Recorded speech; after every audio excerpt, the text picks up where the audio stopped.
Fala galera! Recentemente participei de um congresso em um determinado estado do Brasil, onde várias igrejas estavam reunidas e o resultado dessa tão extraordinária comunhão me inspirou a gravar esse vídeo. Pois, se você é cristão, você sabe que ao decorrer da sua caminhada, muitos já julgaram a sua igreja, dizendo que a igreja certa é que é a dele, ou de ciclano, fulano. Na verdade, existem até aqueles que afirmam que é da sua igreja que virão os 144 mil servos selados registrados em Apocalipse. Então, afinal, quem está certo? É justamente aqui que eu quero chegar. Eu quero compartilhar com você a resposta bíblica do porquê afirmam ser a igreja certa ou errada e o porquê do desentendimento entre várias igrejas.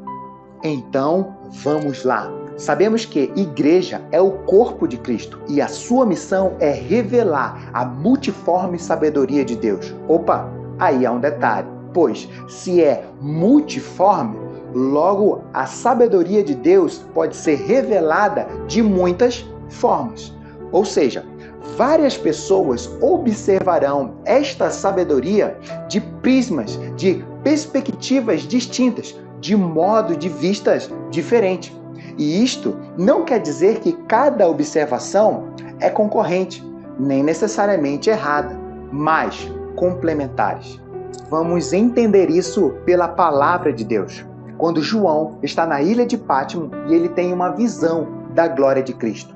Ele diz: "No dia do Senhor me vi no Espírito e ouvi por detrás de mim uma forte voz, como de trombeta, que dizia: escreve num livro o que vê e envia a estas 7 igrejas: Éfeso, Esmirna, Pérgamo, Tiatira, Sardes, Filadélfia e Laodiceia." Aí ele vai descrever a visão do Cristo glorificado, dizendo: "Voltei para ver quem falava comigo, e voltando-me vi 7 candelabros de ouro, e entre os candelabros um ser, semelhante ao Filho do Homem, que as suas vestes ia até os seus pés, e um cinturão de ouro cobria ao redor do seu peito. A sua cabeça e os seus cabelos eram brancos como a lã, tão brancos como a neve, e os seus olhos eram como chamas de fogo. Os seus pés eram como um bronze numa fornalha, e a sua voz como a voz de muitas águas. Tinha na sua mão direita 7 estrelas, e da sua boca saía uma espada afiada de 2 gumes. A sua face resplandecia como o sol, quando brilha em todo o seu fulgor." Então, esses são os aspectos da glória de Cristo. Agora, nesse primeiro momento, as 7 igrejas tiveram acesso a essa visão? Não, apenas João.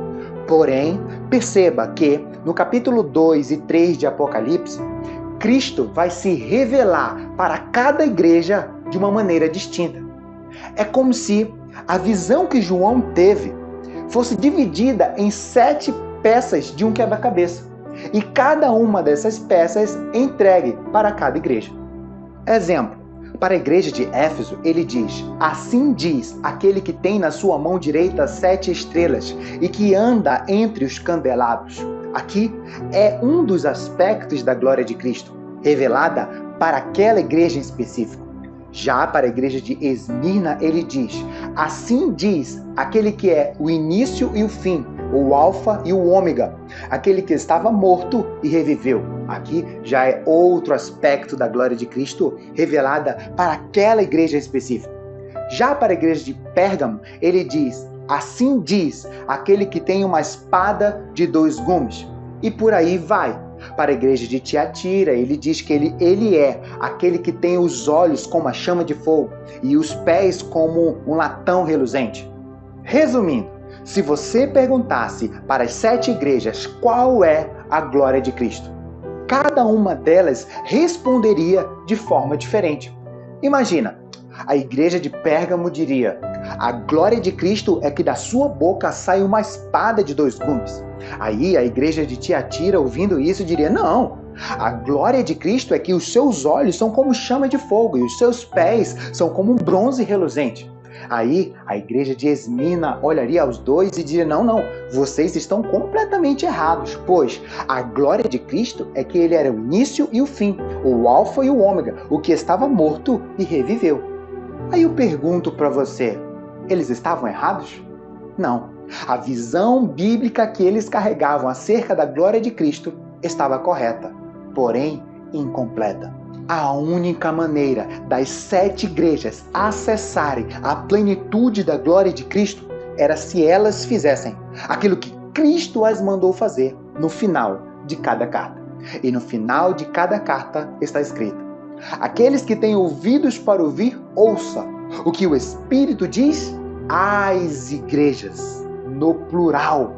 Então, elas, as igrejas, deveriam se unir.